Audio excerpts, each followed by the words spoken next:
Hello guys, back to my YouTube channel. কেমন আছেন guys? আশা করি অনেক ভালো আছেন। আমি অনেক ভালো আছি। আবার চলে আসলাম আপনাদের মাঝে নতুন ভিডিও নিয়ে। দেখেন গাইস, আমরা কোথায় যাচ্ছি। কাজে বের হয়েছি। আমার বাসা নওগাঁ জেলা দাওরাট থানা, ইসেতপুর ইউনিয়ন। আমাদের গ্রামের নাম হচ্ছে বনগ্রাম। আমাদের আমার ভিডিওটা যদি ভালো লেগে থাকে, অবশ্যই আমার পেজটিকে সাবস্ক্রাইব করে রাখবেন। এরকম নতুন নতুন ভিডিও পেতে আমার চ্যানেলটি ফলো দিয়ে রাখবেন গাইস। আশা করি ভিডিওটি অনেক ভালো লাগবে। ভিডিওটি ভালো লাগলে লাইক, কমেন্টস, শেয়ার।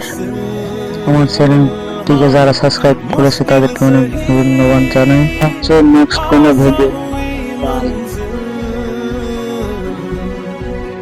क्योंकि तू धड़कन मैं दिल